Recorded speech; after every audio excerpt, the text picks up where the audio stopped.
Hello and welcome to Surveyor Says, the podcast from the National Society of Professional Surveyors. Each week, we bring you fascinating guests that are involved in the profession of surveying.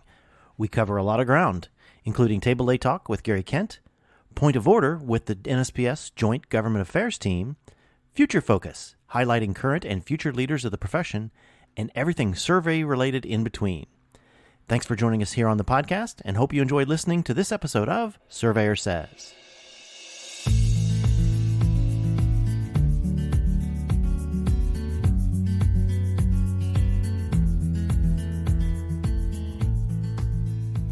Hello, and welcome to another episode of Surveyor Says. This is your host, Tim Burch, and this is episode 169. And this week, we're going to do another From the Director's Desk episode, but it's going to be a little bit different. Because recently, I needed to take a little break. Things were just so hot and hairy. We'd come off of the spring business meeting and a lot of stuff going on. And we're working on FIG, the working week, and there's a lot of conferences, there's a lot of promotion, there's a lot of legislative items that are going on. We're building so many different new programs within NSPS, and I needed just a couple of day break. So I was able to basically get away. A term we're going to use now is connect and reflect, and we'll get back to that. But I was able to get away and connect with some friends and really shut off the world, and that included social media, news, anything from the outside world, and just relate to each other one-on-one for a few days. And it was a good break because it was just all mental. So, and I know you're sitting there thinking, well, Tim, hold on a second. This is a podcast about surveying. Why are you talking about you taking time off?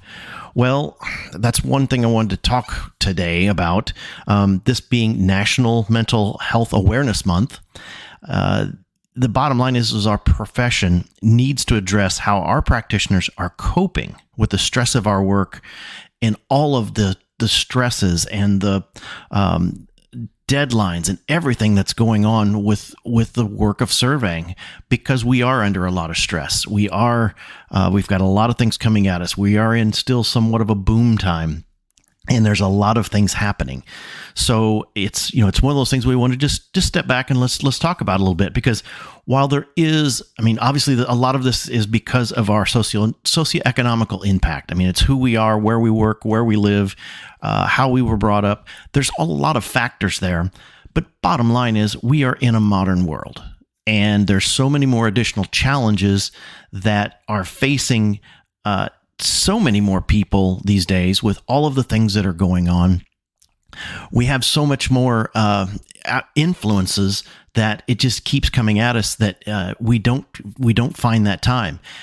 On top of that, we've just come out of a pandemic, and how things have tried to emerge out of a post-pandemic world. We're still in an economic boom somewhat. You keep seeing the financial reports, and it's like, well, is it going to be doom and gloom? But yet we're still going gangbusters on work. So there's a lot of stuff going on. And I say this as a second generation surveyor, having been in the profession for a number of years, and obviously as growing up as a son of a surveyor, and watching what my father did and what that company did when I was young, and how much more simple it seemed at the time. Now, granted, it really at the time for them, it probably didn't seem that way, but it just didn't. There wasn't all the outside influences that we have now. The data collection systems now are that much more complex. You don't just turn angles and tape out a distance. It's about collecting thousands of points manually, collecting millions of points robotically and autonomously. It's the higher stakes of getting stuff done. Yet we're expected to get these things done with staff and ourselves at times, with no mentoring, no assistance, no training. It's just all on the job, get it done. We've got to turn this thing around because we've got clients with big deadlines, tight deadlines. And because everything is so fast paced and so everything is so needed to be so quick, but yet we're watching budgets, we're watching timelines, all of these things, it's all under a microscope of our bosses, of the company you work for, of the companies you're working, for, the clients and such, deadlines. It's amazing how it's just go, go, go. So, and then on top of that, we've got so many outside influences that just attack us every day, whether it's emails, whether it's instant messaging, whether it's the social media part of it. Really, and all this is also at a higher expectation that we need to deliver that much more and that much better and that much more efficient than we used to. So there's a lot of stress in the work itself. And then you couple that with the whole thought process, and I challenge to find anyone that doesn't think that they're not overworked and underpaid. Because when you've got all of this time, you're trying to work, trying to get all this stuff done, you still feel like you're underpaid, but yet your costs are going up. Your housing's gone up. Your taxes are going up.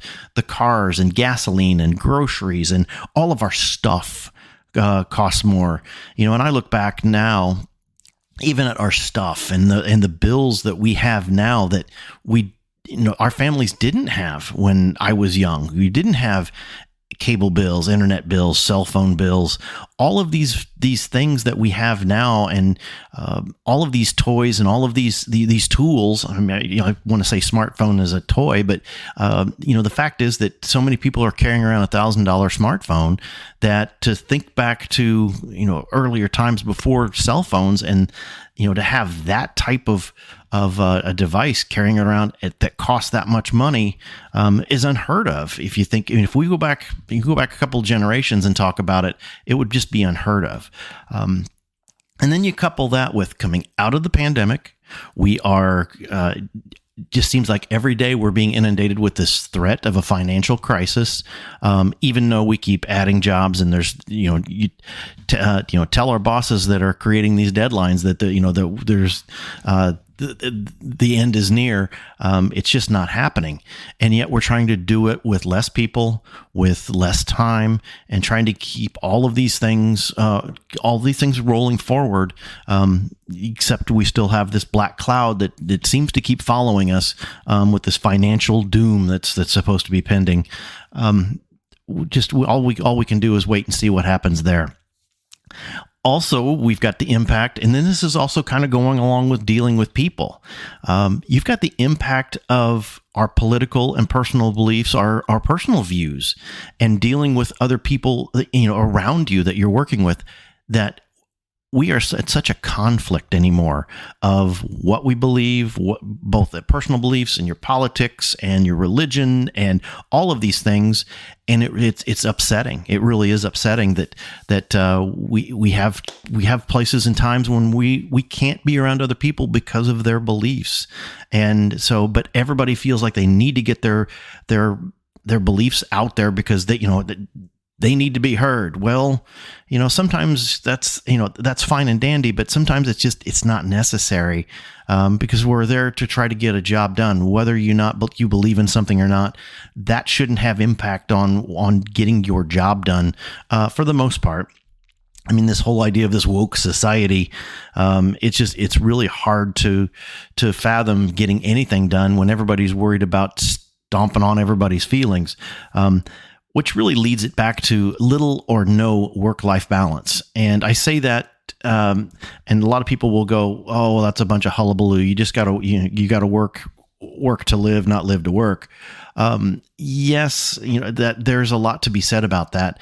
But there again, you've got to have some sort of balance, because if you just burn your candle at both ends, you will burn out. Bottom line is, it's stress. And it's stressful on yourself. It's stressful on your family. It's stressful on your coworkers. It's stressful going to the grocery store, and dealing with workers in there. I mean, just any place you go, you can see all of the stress that's on everybody. And I'll be honest with you, I myself, I've struggled with a little bit of stress and depression over time. For those listeners that weren't around for the recession of 2008 to 2010, there was a lot of stress there. At the time, I was overseeing a department of 22 people in the Chicago suburbs. We had 22 people in 2007. By the time we got done with everything in 2011, and was acquired by another company, our surveying department had been reduced down to 2. And I say that, I mean, those people, if for some unknown reason, there any of those old employees that are out there, they know that they did good work. We had to lay people off because there was no work, and there was no way to pay those people for no work, and that was a very stressful time. And I struggled with that, sitting down with basically 20 people and saying, "You do good work, but I can't have you here anymore. That the direction of the company has changed," and so that was very stressful. But then on the flip side, we turned right around, and 4 or 5 years later, really starting in like 2015 or so in the Chicagoland area, it really became in such a boom time. Obviously,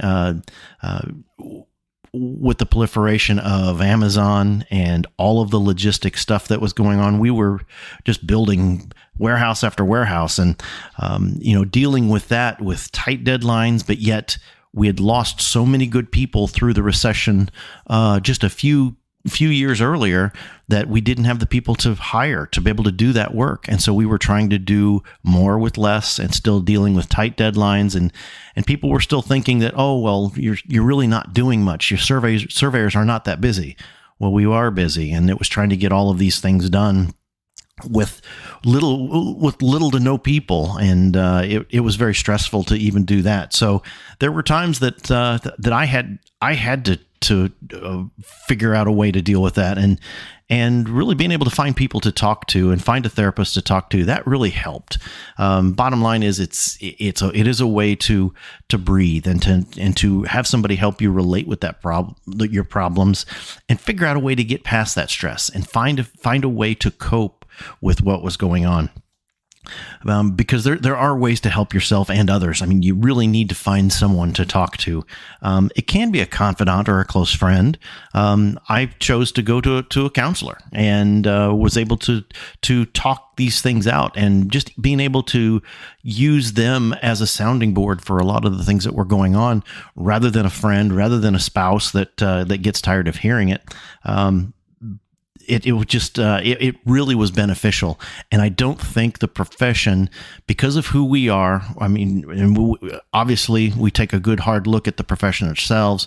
We are 90, depending on who you ask, 93 to 95% males.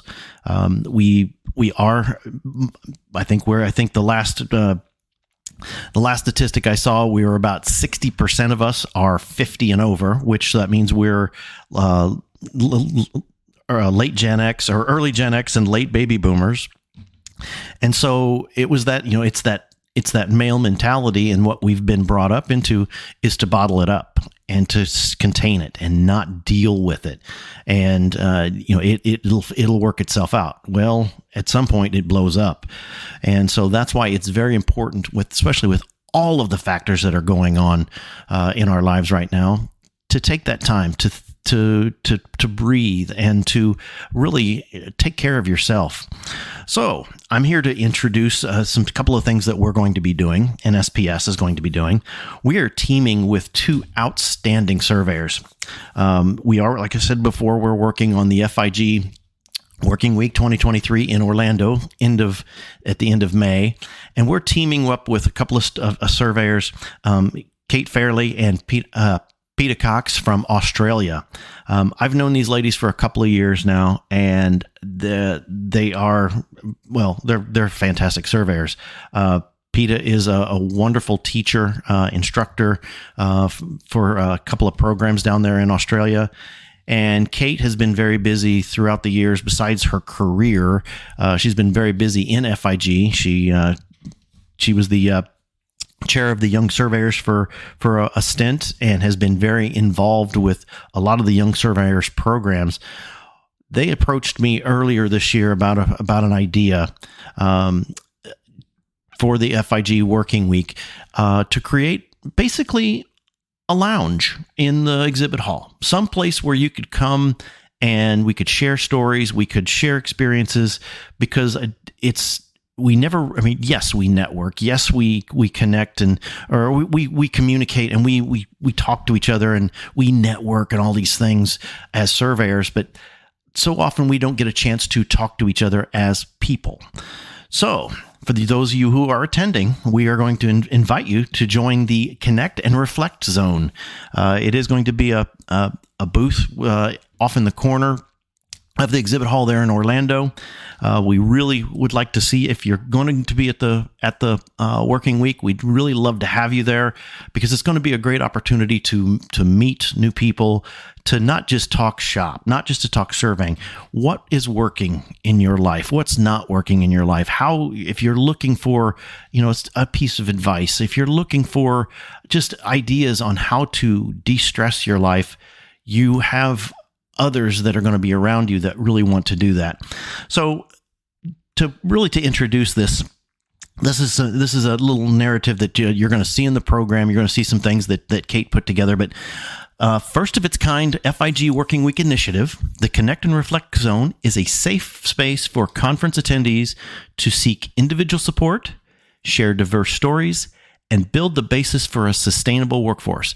Bottom line is yes, that's what we need. We need to sustain this great profession we've got. And if we burn everybody out, it's hard to A, get the work done that's out in front of us, and B, it's hard to influence somebody to come into the profession when they take one look at you and they go, why would I want to be you if you're all burnt out?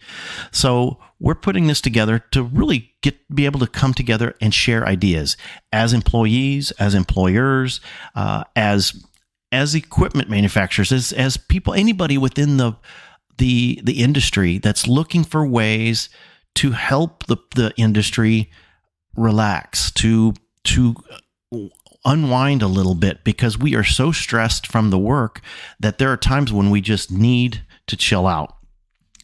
So we really hope to see you in Orlando, because this is something we're very excited about. Mental health has just not been talked about, and I think that's what leads to a lot of anger, a lot of aggression. We turn to social media and all the flaming posts and various things that's just not productive for what we do.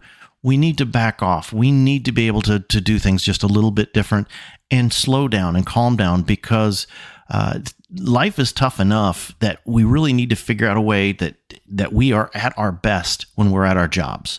Because when we are at our best, we can do work more professionally, we can do work more productively, and in turn, we do better work. We show that we are more valuable in getting that done. So some of the things that we're going to be doing with the Connect and Reflect Zone, we will be having a couple of panel discussions about how to deal with some situations at work and how to find ways to relax and to wind down, and really find that personal time that you need to just take it all in, to breathe a little bit, evaluate the situation when it gets tough, and be able to move forward with a clear focus. A couple things also we're going to be doing in the mornings. We're also going to try to do a couple of little isolated sessions. We're probably going to be outside. That's the nice thing about being in Orlando. We can be outside and do some things out on the Signature Island. One morning we are going to have a guided yoga session. Another day we're going to go through and talk about meditation and taking time to just try to sit and relax and calm your mind down. We are going to have a couple of people on one morning that we're going to do a kind of a mentoring walk on how to go through and really talk with your employees, talk with your fellow professionals, talk to somebody that's looking for a mentor. And it's not just older to younger. I mean, it can go both ways. There's no such thing as reverse mentoring. Mentoring is mentoring. And so we've got some people that are going to talk to us about techniques about walking with people and engaging with them with mentoring. So there's like I said, there's going to be a few things going on in the mornings. And then we're going to try to do these panel discussions about healthy workplaces, how to mentor and coach on some things, and really how to go about improving your mental health. So we look forward to having you there in Orlando. I think it's going to be a great opportunity. Something a little bit different. All in all, the working week is really shaping up to be a solid technical program. It's going to be a great environment in the exhibit halls. We're going to have out in the foyer, we're going to have a big historical display of instruments and memorabilia, talking about the history of surveying. So all in all, I mean, and we're going to be in Orlando at a pretty great conference center. So if you haven't signed up yet, I'd take a look at it. But this is something we're really looking forward to hosting, this Connect and Reflect zone, just to be something a little bit different. Because we do need to find those times to be able to just take a moment and breathe. So speaking of breathing, I'll take one very quickly now, but I would like to introduce a couple of initiatives, some mental health things that we're going to be partnering with the NSPS Young Surveyors on a few things coming up. So stick around and pay attention to both NSPS social media and the Young Surveyor social media, because bottom line is we're going to try to find ways to connect with everyone and inspire you to take better care of yourself. We get so engaged in our work that we just go, and we really need to take those times every now and then just to relax and just to say, hey, I know this work's got to get done, but if I burn out, it's not going to get done. So, and something, a friend of mine told me years ago that, and I've kind of always hung on to this, and I never really say it too much because it sounds so cliched, but it says, life is tough, but generally surveyors are tougher. So we just need to dig down and find that little mental toughness to go along with that physicality and that determination. Because, and we think we can all speak to it, and especially in our specialties. I just know there were times when, trying to solve a boundary problem and come up with some boundary analysis and just dig, and you lose track of time. But, that's it. Your eye's on the prize, and you're going to get out there and try to get that thing done. And you find that mental toughness to do that. But when everything else is coming at you and you need that time just to regroup for a moment, I mean, that's one thing that Abe Lincoln supposedly said, if those who want to go out on Snopes and check me, about sharpening the axe, that he could cut for a while, but you stop every now and then to sharpen the axe, because if you keep on blasting away with a dull blade, a dull axe, it's not going to cut. So you need to do that. So we'll wrap this thing up, but just want you to know that, if it gets beyond even just talking with a friend, talking with somebody close to you, if you or a loved one, if you're experiencing any kind of symptoms of mental illness, there is help out there. We'll get it posted up a couple different places to click on, to call. Of course, for any kind of emergencies, there's a new hotline, 988. That's the suicide prevention hotline. That's something you can always go out to. If you think if you're that much in trouble, give them a call and reach out to them. We have a website we'd like to send you to if you want more information about mental health. It's the Substance Abuse and Mental Health Services Administration site. It's samhsa.gov, and their number is 1-800-662-HELP, HELP, which is also 4357. There is somebody to talk to. There is somebody to listen to that will be there to listen, to help you. Bottom line is, these are not easy times that we're living in. There's a lot of stress of stuff that's going on, and we really need to be able to help each other to do these things. One last thing I'll leave you with. It's a show from my childhood that this will really kind of date me. So for those who don't or are not old enough to remember, you might Google this and check it out. It was an old show on NBC called Hill Street Blues, and at the end of the session where the police officers are doing their morning briefing, and Sergeant Esterhaus, his last thing he would always say is, let's be careful out there. Well, fellow surveyors, it is a tough world out there, and let's be careful out there. Please, we got a lot of work to do, got a lot of great things to do still in our careers and going forward, and we want to keep everybody around as long as we possibly can because we love what we do, and we've got to make sure that we maintain our personal, physical, and mental health to make sure we're out there for ourselves, for our families, for our friends. It's really important that we do that. So thanks for letting me ramble on for a little bit. And if you need anything, always let us know here at NSPS, and we'll talk to you soon. Thank you.